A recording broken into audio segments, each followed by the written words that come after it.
Tout ceci étant, permettez-moi, je m'adresse à la communauté, de revenir une dernière fois sur le sermon de Jésus sur la montagne. Enseignement qui met en évidence les principes de base du royaume que Jésus était venu annoncer. Il y a donc un point important que Jésus a abordé dans ce sermon que nous ne devons aucunement négliger. Bien sûr, rien n'est à négliger dans l'enseignement de la parole de Dieu. Mais je veux mettre une emphase particulière sur cet enseignement de Jésus. Dans son sermon sur la montagne, Jésus a abordé, entre autres, la question du mariage, du divorce,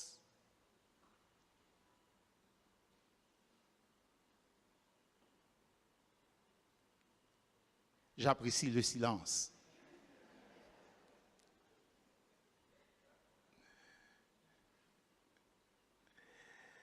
Je sais que c'est un sujet qui vous tient certainement à cœur.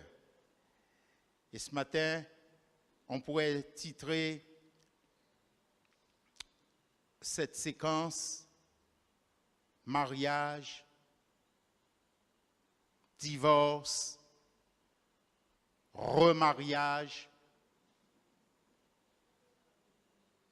On va parler de tout ça. Dans ce sermon de Jésus sur la montagne, ce sujet important a été abordé et Jésus a profité pour fixer les principes fondamentaux afin d'assurer à l'homme, à la femme, le bonheur,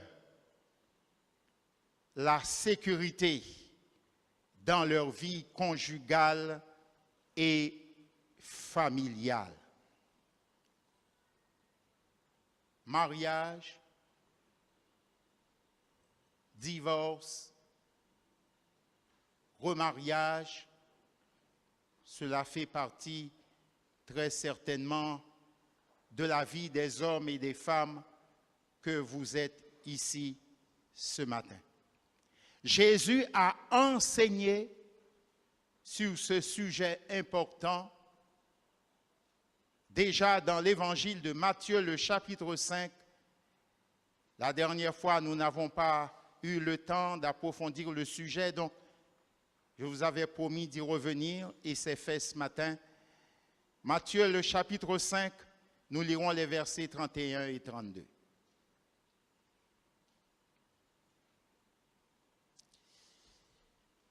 Je vous remercie d'avance, car devant un tel sujet, personne n'a faim.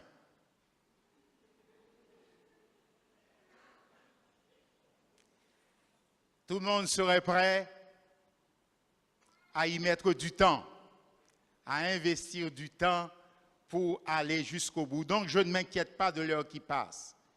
C'est un privilège pour moi ce matin.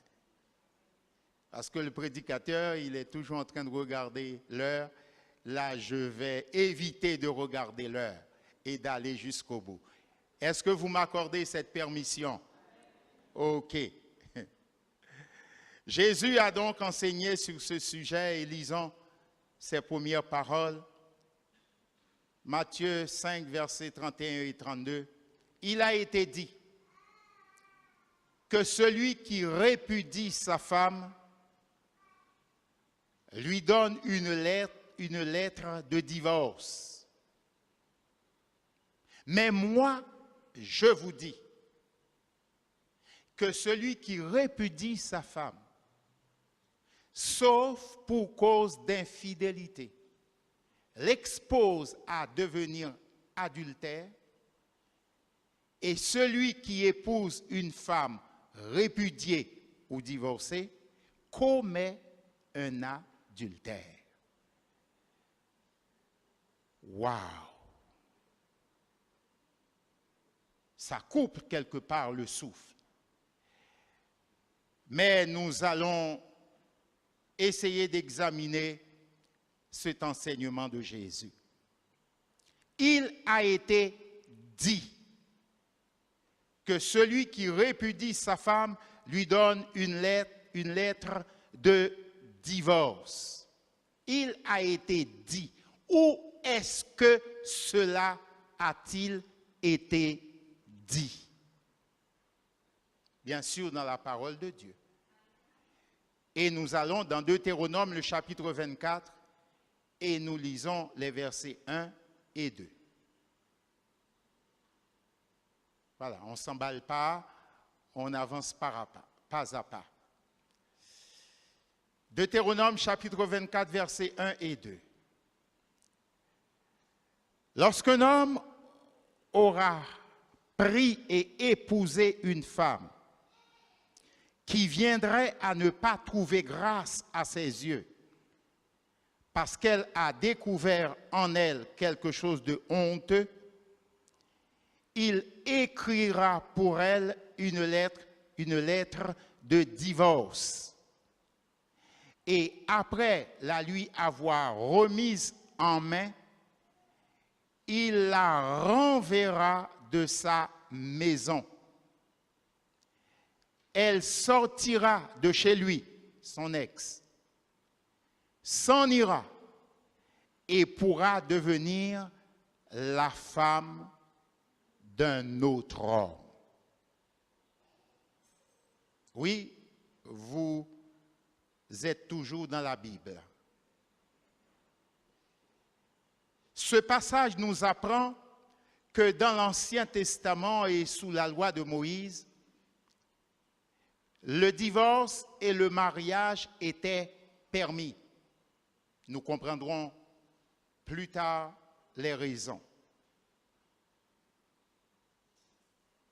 Nous apprenons par ailleurs que la femme samaritaine qui vivait dans ce temps-là et que Jésus avait rencontrée au bord du puits de Jacob, elle, vivant à cette époque-là, était mariée et divorcée 5 fois.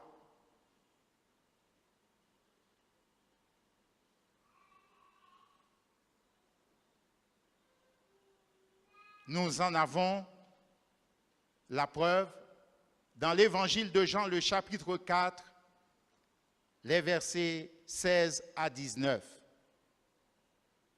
C'est la conversation de Jésus avec la femme samaritaine. Va, lui dit Jésus, appelle ton mari et viens ici. Verset 17. La femme répondit, je cite la version de la Bible en français courant. La femme répondit, je n'ai point de mari. Jésus lui dit, tu as eu raison de dire je n'ai point de mari. Et Jésus s'explique au verset 18, car tu as eu 5 maris. Et celui que tu as maintenant n'est pas ton mari. En cela, tu dis vrai. Et devant cette déclaration, verset 19, la femme s'écrie, Seigneur, lui dit la femme, je vois que tu es prophète.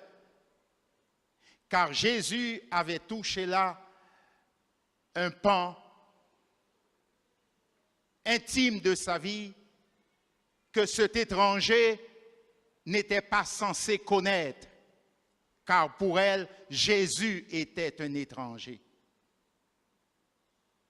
C'était son opinion au sujet de Jésus. Mais pourtant, elle était devant celui qui connaissait tout, et tout parfaitement, qui connaissait chaque homme, chaque femme, sa vie, son passé, son présent, mais aussi son avenir. C'est pourquoi Jésus reste digne de toute notre confiance. Voilà donc une femme qui, avant de rencontrer Jésus, vivait de cette façon-là. Elle était donc mariée et divorcée 5 fois.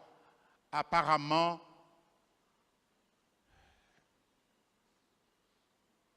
elle n'avait pas trouvé ce qu'elle cherchait. Le bonheur dans le mariage. Elle ne l'avait pas trouvé. Si elle l'avait trouvé, peut-être qu'elle n'aurait pas fait ce long périple-là. Et enfin, elle avait décidé de vivre avec un homme, mais cette fois-ci sans être mariée. Peut-être qu'elle se disait que le mariage ne lui réussissait pas. Alors, vaut mieux essayer quelque chose en dehors du mariage, comme certains le pensent aujourd'hui. Mais regardez la réflexion de Jésus sur le sujet.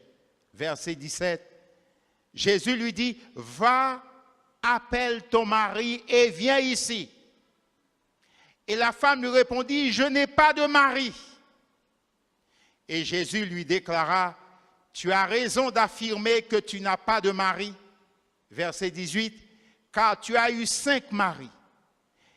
Et l'homme avec lequel tu vis maintenant n'est pas ton mari. En cela, tu dis la vérité. » Jésus le roi fait ici nettement la différence entre ceux qui sont mariés et ceux qui ne le sont pas, mais qui vivent ensemble. Pour Jésus, c'est nettement différent. Aujourd'hui, quand vous entendez les gens parler, ils déclarent « Je suis en couple ». Et ils ne vous laissent pas toujours la possibilité de voir ce qu'il y a derrière cette expression-là. « Je vis en couple ». Apprenez que ça ne veut pas dire obligatoirement qu'ils sont mariés. Mais ils déclarent, avec l'évolution des mœurs et des tendances, « Je vis en couple ». Mais Jésus fait clairement ici ressortir que ce n'est pas du tout la même chose. Et je reprends les paroles de Jésus qui dit à cette femme, « Et l'homme avec lequel tu vis maintenant n'est pas ton mari. » Vivre avec quelqu'un, ça peut avoir 10 ans, 15 ans, 20 ans. Si vous n'êtes pas marié, selon Jésus, ce n'est pas votre mari, ce n'est pas votre femme non plus.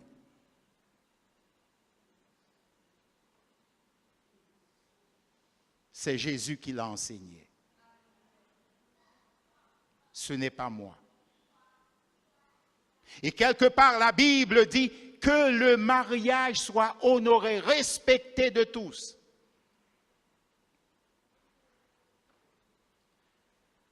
Et que l'homme soit fidèle à sa femme et que la femme soit fidèle à son mari, car Dieu jugera ceux qui vivent dans le désordre et dans l'adultère.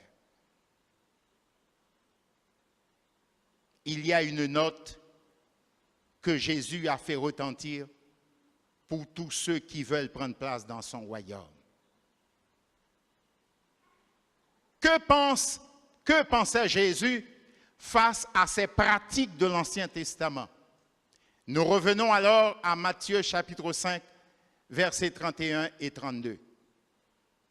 Il a été dit que celui qui répudie sa femme lui donne une lettre de divorce. Verset 32, Jésus ajoute, « Mais moi le Seigneur, moi Jésus, moi qui suis venu pour vous donner la vie, Moi qui suis venu pour que vous ayez la vie et la vie en abondance. Moi qui suis venu pour que vous soyez heureux. Moi, je vous dis que celui qui répudie sa femme ou qui divorce de sa femme, sauf pour cause d'infidélité, l'expose à devenir adultère. Et que celui qui épouse une femme répudiée ou divorcée commet un adultère. Enseignement de Jésus que nous sommes forcés de considérer à sa juste valeur. Par ces paroles, Jésus le roi instaurait les principes de vie des sujets de son royaume. Toutes celles et ceux qui prétendent à ce royaume doivent respecter cet enseignement du roi. Les pharisiens de l'époque ont eu l'occasion de questionner Jésus personnellement sur ce sujet. Et Jésus ne s'est pas dérobé, il a répondu. Dans Matthieu, le chapitre 19, verset 1er, et on lira jusqu'au verset 12, dans la traduction de la Bible en français courant.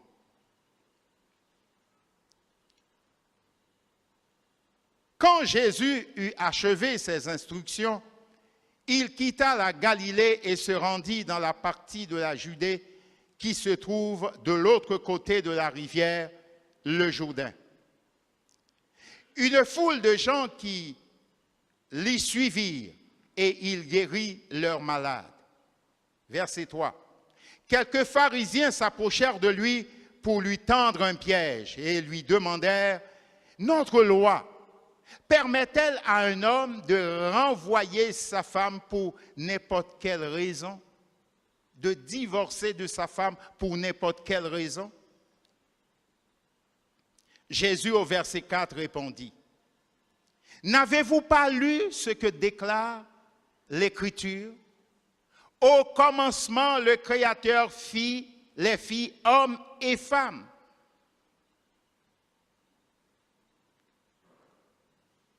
Puis il dit, c'est pourquoi, verset 5, l'homme quittera son père et sa mère et s'attachera à sa femme. Et les deux deviendront un seul être. Ainsi, ils ne sont plus deux, mais un seul être. Que l'homme ne sépare donc pas ce que Dieu a uni. Les pharisiens lui demandèrent, pourquoi donc Moïse a-t-il commandé à l'homme de donner une attestation de divorce à sa femme et de la renvoyer, ou quand il la renvoie? Pourquoi? Et là encore, Jésus ne s'est pas dérobé. Il répond au verset 8. Jésus répondit, Moïse vous a permis de renvoyer vos femmes.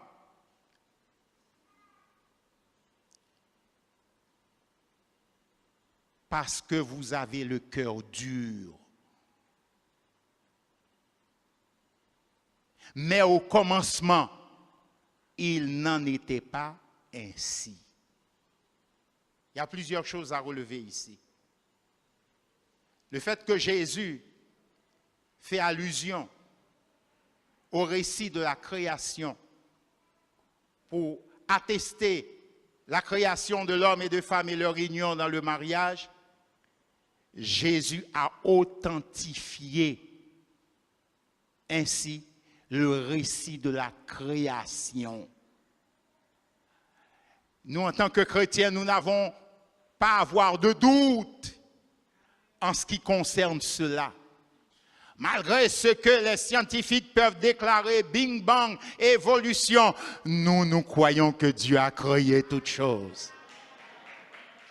Car Jésus l'a authentifié en se référant à ce qui était au commencement. Dieu créa l'homme et la femme et les avait donc unis. Dieu est, l'Éternel est la répudiation. Dieu est le divorce et la répudiation. C'est pourquoi ceux qui s'engagent dans les voies ou sur la voie du mariage doivent vraiment réfléchir à ce que vous faites. Avec qui vous vous engagez? Avec qui vous associez votre vie? Car pour Jésus, ça doit être un engagement pour la vie. C'est dans la perspective du Seigneur. Et on continue au verset 9, Matthieu chapitre 19, verset 9. Je vous le déclare, si un homme renvoie sa femme, en un mot, divorce de sa femme, alors qu'elle n'a pas été infidèle et en épouse une autre, cet homme-là commet un adultère, c'est-à-dire s'enfermera dans un adultère permanent en étant marié à une autre femme. C'est réciproque pour la femme, elle s'enfermera dans un adultère permanent si c'était pour elle le cas. Quand peut-on parler d'adultère? On peut parler d'adultère lorsqu'un homme marié ou une femme mariée cède à des relations extra-conjugales. On parle d'adultère. Mais quand un homme qui n'est pas marié ou une femme qui n'est pas mariée mène des relations et vivent sexuellement ensemble, ce n'est pas l'adultère, parce qu'il faut qu'il y ait mariage d'un côté pour qu'il y ait adultère. Ces personnes-là vivent dans la fornication. Dans la fornication. Dans l'impudicité. Dans la débauche. Dans le désordre. On ne peut parler d'adultère que lorsqu'il y a mariage. Et on continue. Verset 10. Ses disciples lui dirent, si telle est la condition de l'homme par rapport à la femme, il vaut mieux ne pas se marier alors. Vous savez, chacun est toujours prêt à défendre ses intérêts personnels. Il n'est pas bon alors pour l'homme de se marier. Verset 11, Jésus leur répondit, tous les hommes ne sont pas capables d'accepter cet enseignement, ni de le comprendre, mais seulement ceux à qui Dieu en donne les moyens. Refuser de se marier, ce n'est pas donné à tous, sauf si Dieu en donne les dons et les moyens. Et Jésus continue. Il y a différentes raisons qui empêchent les hommes de se marier. Pour certains, c'est une impossibilité dès leur naissance. Donc, il y en a de ceux qui naissent avec une infirmité sexuelle qui fait que le mariage n'a pas de sens pour eux. D'autres, les eunuques, ont été rendus incapables par les hommes. Les eunuques, ce sont eux qui ont accepté d'être castrés. Généralement, c'était pour pouvoir servir au palais royal et ils savaient qu'ils ne pourraient jamais se marier. Et Jésus ajoute, d'autres, enfin, renoncent à se marier. Pour une raison différente cette fois-ci, à cause du royaume des cieux. À cause du royaume des cieux. Que celui qui peut accepter cet enseignement l'accepte. Vous me direz, pasteur, mais ceux qui ne peuvent pas l'accepter, alors qu'ils se marient.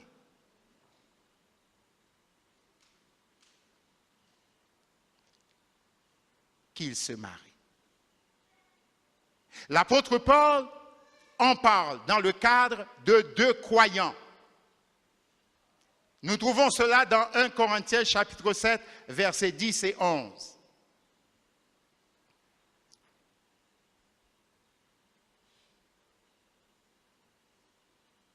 Il parle de la situation des croyants.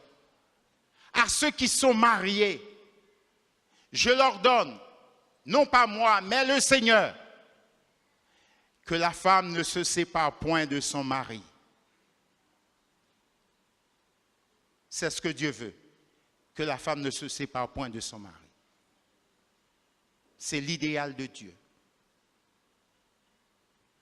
Si vous êtes mariés, c'est pour rester ensemble. C'est pour vivre ensemble. Dans toute relation, il y a des hauts, il y a des bas, mais on évoque le Seigneur pour calmer la tempête et on continue le voyage.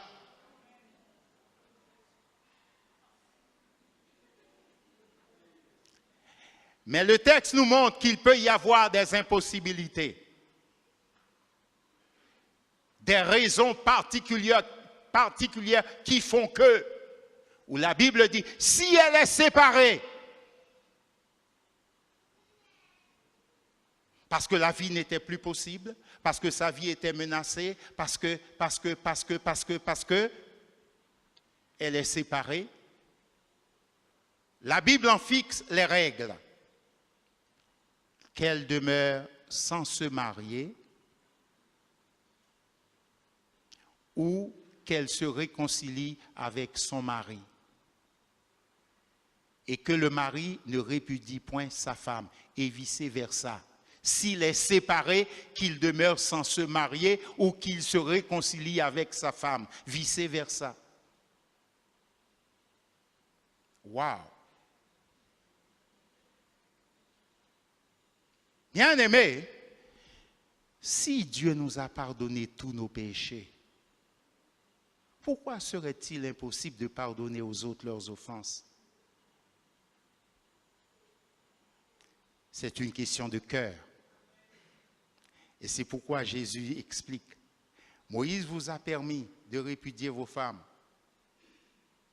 à cause de la dureté de votre cœur. Mais nous savons que Christ nous a donné un cœur nouveau. Alléluia. Et il nous a annoncé la parole de la réconciliation. Et les versets 39 et 40, 1 Corinthiens 7, versets 39 et 40, nous met d'accord. Jésus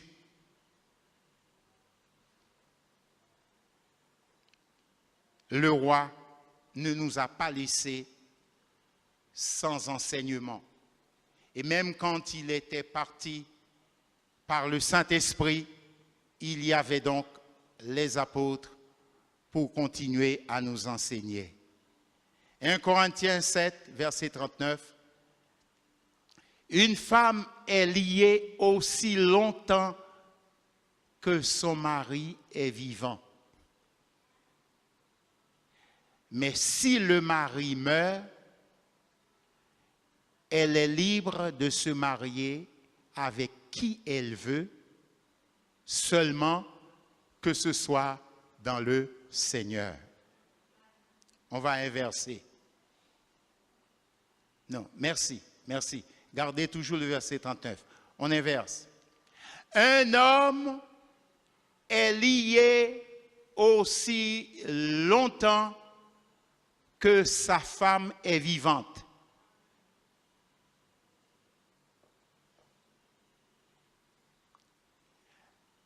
Mais si la femme meurt, ce mari est libre de se marier avec qui il veut, seulement que ce soit dans le Seigneur. Mais nous ajoutons le verset 40. Pour la femme, la Bible dit, elle est plus heureuse néanmoins si elle demeure comme elle est, c'est-à-dire sans se remarier. Suivant mon avis, et moi aussi, je crois avoir l'Esprit de Dieu. On pouvait dire la même chose pour l'homme.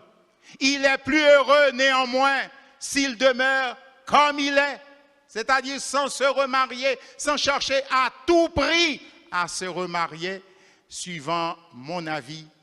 Et moi aussi, je crois avoir l'Esprit du Seigneur.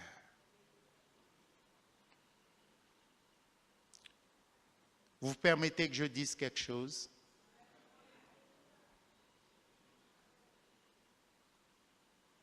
Peut-être que certains diront, oui, mais pasteur, toi, tu es marié, bon, tu ne comprends pas les problèmes des autres. Évitez de penser comme ça, parce que c'est Dieu qui nous enseigne ici dans sa parole. Il y a un problème au niveau de la chrétienté, c'est-à-dire dans les assemblées locales.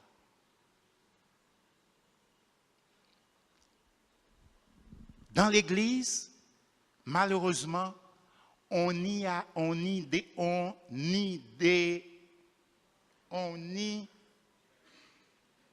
idéalise de trop la question du mariage. On dirait que c'est le 7e ciel. Et que si un chrétien n'est pas marié, alors il lui manque tout.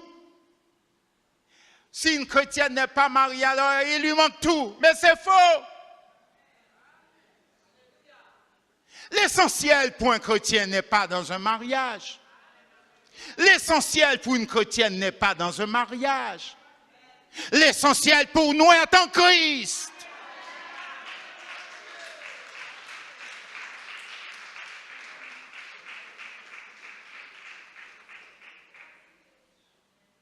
L'essentiel pour nous est en Christ. Si Dieu vous permet d'être en couple, gloire à Dieu. Mais si vous êtes dans l'église et que les années passent et que vous ne voyez pas arriver le jour où votre projet de mariage se réalise, ne soyez pas désolés, ne soyez pas découragés. Ne soyez pas aigris, ne soyez pas désespérés. Non. Mais dites-vous, si vous avez confié votre vie entièrement au Seigneur, il est le maître et le Seigneur de votre existence.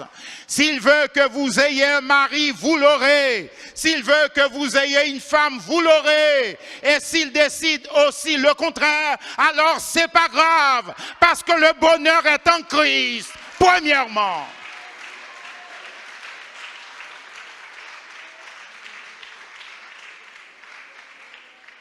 trop de fixation sur cette question dans l'Église. Et ces problèmes, c'est sous de problèmes et de difficultés. Des personnes sont incapables de vivre leur foi parce qu'ils sont dans une fixation. Quand est-ce que ça va arriver pour moi le mariage?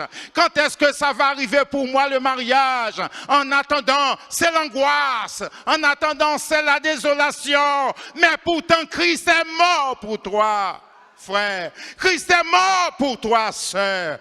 Il y a une autre façon d'être heureux. Alléluia. Il y a certainement une autre façon d'être heureux. Alléluia. Frères et sœurs, si le bonheur se trouvait uniquement dans un mariage, cela se saurait. Cela se saurait. Et il n'y aurait pas des multitudes de divorces qu'il y a aujourd'hui. C'est une facette de la vie. Si Dieu nous permet d'en avoir part, gloire à son nom. Mais ne faisons pas de fixation.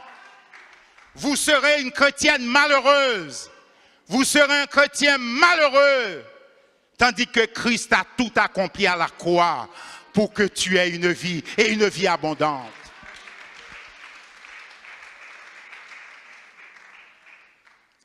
On ne dit pas ça assez souvent. Et on ne le dit pas assez fort.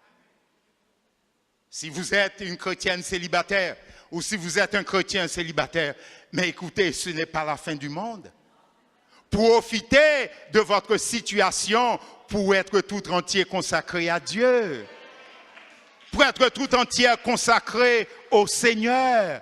Ne subissez pas votre célibat, mais vivez-la, faisant une force au lieu que ce soit une faiblesse.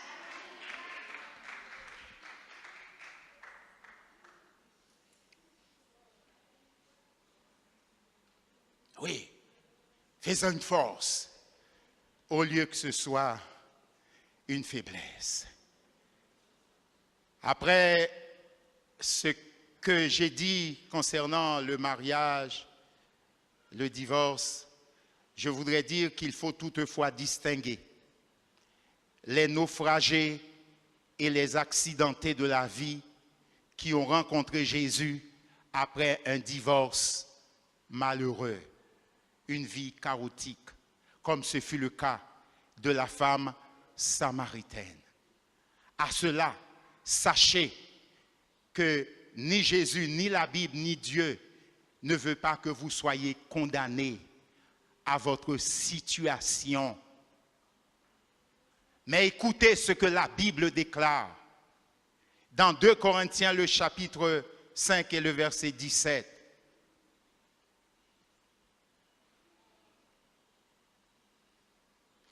Si quelqu'un est en Christ, il est une nouvelle création.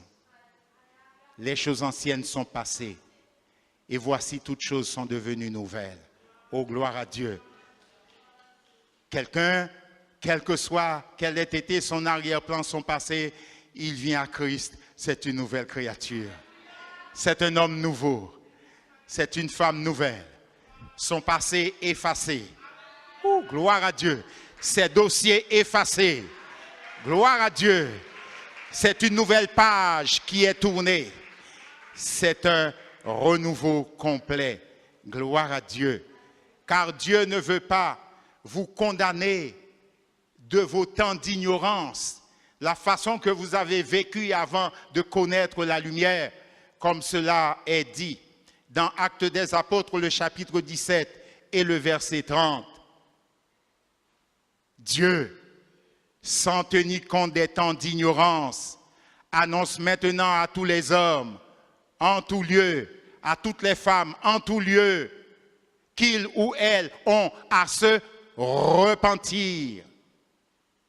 Parce qu'il a fixé un jour où il jugera le monde, selon la justice par l'homme qu'il a désigné, ce dont il a donné à tous une preuve certaine en le ressuscitant des morts. Et nous savons qu'il s'agit de Jésus-Christ. C'est ce que vous avez fait, c'est ce que j'ai fait. Nous avions notre vie passée, nos arrière-plans. Mais gloire à Dieu, la lumière a brillé dans nos ténèbres. Alléluia. Et nous sommes nés de nouveau. Un homme nouveau, une femme nouvelle. Gloire à Dieu. Alors nous n'allons pas traîner les condamnations de notre vie passée, mais Christ nous en décharge. Alléluia. Christ nous en décharge. Gloire à Dieu. Je ne voudrais pas non plus laisser sous silence celles et ceux qui seraient abandonnés par leur conjoint à cause de leur foi. Car vous savez, lorsque la foi entre dans la maison, ça peut mettre la division entre l'homme et la femme. L'un des conjoints peut dire, ouais, chercher bité à bon Dieu, rete bité à bon Dieu, moi on veut pas ni à rien, vous avez bité à bon Dieu, en cas prend chimé en moins. Ça peut arriver. Et d'un coup, un conjoint se retrouve seul, homme ou femme, parce que l'autre a décidé, il ne supporte pas la foi de l'autre. La Bible dit dans 1 Corinthiens, le chapitre 7, verset 12, aux autres, après avoir traité de la situation des croyants, il traite de ces cas particuliers aux autres. Voici ce que je dis, moi-même et non le Seigneur. Et cela n'enlève rien à l'autorité de cette parole. Il voulait tout simplement dire que Dieu ne lui a pas dicté ça mot à mot, mais ayant l'Esprit de Dieu, il a l'autorité pour être fidèle et pour nous enseigner. Gloire à Dieu. Si un mari chrétien a une femme non croyante, cela peut s'expliquer, cela ne peut s'expliquer que d'une situation qui a existé, une relation, un lien qui a existé avant la conversion. Car une fois converti, on ne peut plus unir sa vie avec un incroyant ou un inconverti. Cela suppose que la relation a existé avant la conversion. Si un mari chrétien a une femme non croyante et qu'elle soit d'accord de continuer à vivre avec lui, il ne doit pas la renvoyer. Il ne doit pas divorcer sous prétexte maintenant qu'il est devenu chrétien. Jésus a dit non. Ne faites pas ça. De même, si une femme chrétienne a un mari non croyant dans les mêmes conditions et qu'il soit d'accord de continuer à vivre avec elle, elle ne doit pas le renvoyer. Elle ne doit pas chercher à divorcer pour ce prétexte-là. Car en effet, aux yeux de Dieu, à cause du conjoint qui est converti, leurs relations seront des relations pures. Il n'y aura pas de péché. Ils sont mariés, l'un est converti, l'autre ne l'est pas, mais ça n'altère pas la qualité de leurs relations. Leurs relations seront des relations pures. Lorsqu'ils vont aller ensemble à l'intimité sexuelle, il n'y aura aucune impureté. Et que les enfants qui naîtront seront également purs. Cela ne veut pas dire que le conjoint converti pourra sauver l'autre. Non. Que l'autre sera sauvé parce qu'il a une femme croyante ou elle a un mari croyant. Non, le salut est personnel et individuel. Cela veut dire tout simplement que leurs relations seront des relations pures et que leurs enfants seront purs. Ça va? D'accord. Allons, on continue. Verset 15. Cependant, si celui qui n'est pas croyant veut se séparer de son conjoint chrétien,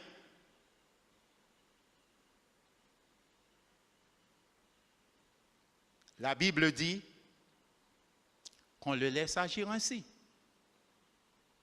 Qu'il fait ça, il voulait. Mais remarquez, ce n'est pas le croyant qui va provoquer la rupture, c'est l'incroyant qui va provoquer la rupture.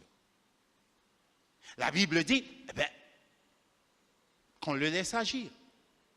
Et la Bible continue de dire, mais dans un tel cas, le conjoint chrétien, que ce soit l'époux ou l'épouse, est libre. Est libre. Avant, il n'était pas libre, elle n'était pas libre à cause du lien du mariage. Mais maintenant, puisqu'il en est ainsi, la Bible dit que ce soit l'épouse ou l'époux, il est libre, car Dieu vous a appelé à vivre en paix. Le mari n'est pas sûr de sauver sa femme, la femme n'est pas sûre non plus de sauver son mari. Alors, vivez en paix, selon l'appel que Dieu nous a adressé. Bien-aimés, Dieu désire quelque chose. C'est que vous et moi, nous fassions tout pour privilégier notre accès au royaume de Dieu en obéissant à sa parole. Que cette question du mariage, que cette question matrimoniale ne soit pas un obstacle pour empêcher à un homme d'entrer dans le royaume de Dieu, ni à une femme d'entrer dans le royaume de Dieu. Car l'essentiel d'une vie n'est pas dans une relation homme-femme. Même si ça peut contribuer à un certain équilibre humain. Mais l'essentiel d'une vie est en Christ Jésus. C'est pourquoi la Bible nous dit de chercher d'abord le royaume et la justice de Dieu. Et toute autre chose nous seront données par-dessus. Si Dieu vous permet d'être en couple, bénissez le Seigneur. Et c'est une grâce. Mais si vous ne l'êtes pas non plus, ne cherchez pas à tout prix à faire un mariage. Car là aussi, combien ont signé leur contrat de mort au travers d'un mariage. C'est pour la vie que Christ nous a sauvés. Alléluia. Si vous avez une femme, aimez-la. Si vous avez un mari, aimez-le. Mais que Dieu soit toujours au-dessus de tout. Alléluia. Béni soit le nom du Seigneur. L'apôtre voulait qu'on soit sans distraction. Et c'est pourquoi il donne ce conseil. À cause des temps difficiles que nous vivons. Vous avez une femme? C'est bien. Ne cherchez pas à vous en séparer. Vous avez un mari? C'est bien. Ne cherchez pas à vous en séparer. Vous n'en avez pas? N'en cherchez pas non plus. Oh, je vous désole. Oui. On donne trop d'importance à cette chose-là. Pourtant, c'est une chose qui risque d'entraîner notre âme en enfer, cette chose-là. Nous donnons trop d'importance à cette chose-là dans l'Église. Et cela fait des célibataires malheureux, hommes ou femmes. Et tandis que Christ a déjà tout accompli pour que vous soyez un homme heureux, pour que vous soyez une femme heureuse. Alléluia. Avec ou sans le mariage.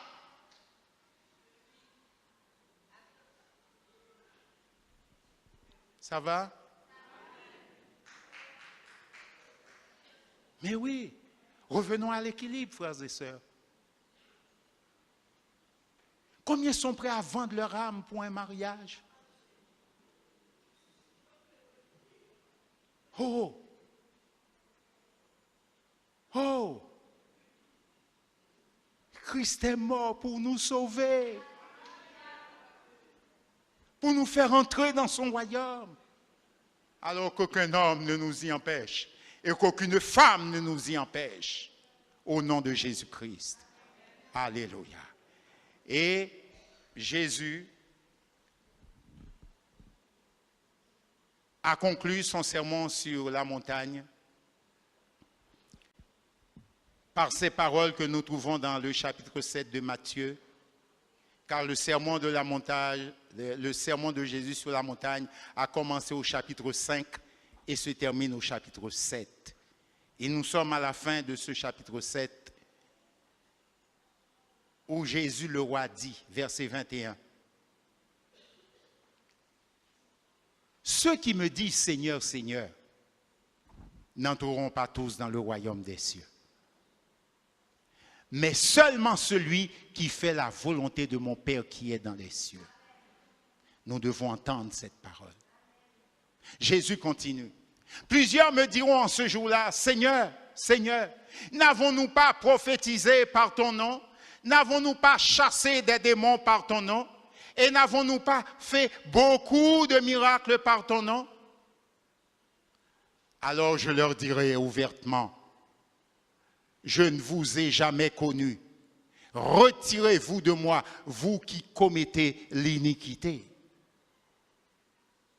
C'est pourquoi, ajouta Jésus, quiconque entend ces paroles que je dis et les met en pratique sera semblable à un homme prudent qui a bâti sa maison sur le roc.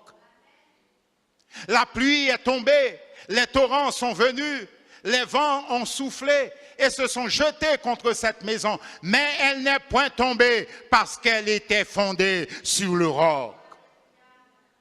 Mais quiconque entend ces paroles que je dis et ne les met pas en pratique sera semblable à un homme insensé qui a bâti sa maison sur le sable. La pluie est tombée, les torrents sont venus, les vents ont soufflé et ont battu cette maison. Elle est tombée et sa ruine a été grande. Après que Jésus eut achevé ses discours, la foule fut frappée de sa doctrine, car il enseignait comme ayant autorité et non comme les scribes. Voilà comment Jésus a terminé ce sermon sur la montagne, en mettant l'emphase sur l'importance de la parole, de son enseignement que nous devons mettre en pratique. Ce ne sont pas ceux qui disent Seigneur, Seigneur qui entreront dans le royaume de Dieu, mais ce sont ceux qui aiment véritablement Dieu et qui obéissent à leur Seigneur. Alléluia. Et qui obéissent à leur Seigneur. Et qui obéissent à la parole de Dieu. Bien-aimés, c'est par grâce que nous sommes sauvés. Et c'est bon de le rappeler. Par le moyen de la foi. Amen. Et merci pour cette grâce. Amen. Mais aussi rappelons-nous que cette grâce nous indique comment nous devons vivre. Tite chapitre 2, verset 11 peut-être. Je cite de mémoire. Tite chapitre 2, merci, verset 11. Car la grâce de Dieu, source de salut pour tous les hommes, a été manifestée. Et nous disons Amen. Amen. Amen. Mais le texte continue. Cette grâce nous enseigne à renoncer à l'impiété et aux convoitises mondaines et à vivre dans le siècle présent selon la sagesse, la justice et la piété, en attendant la bienheureuse espérance et la manifestation de la gloire de notre grand Dieu et Sauveur Jésus-Christ. Et nous disons Amen. Amen. C'est pourquoi, frères et sœurs, dans Matthieu le chapitre 6, verset 33, et je cite la parole, la traduction de la Bible en français courant, et c'est à cela que le Seigneur nous appelle. Matthieu 6, 33, et je termine là. Cherchez premièrement. Merci. Préoccupez-vous d'abord du royaume de Dieu et de la vie juste qu'il demande. Et Dieu vous accordera aussi tout le reste. Préoccupons-nous d'abord du royaume de Dieu et de la vie juste qu'il demande.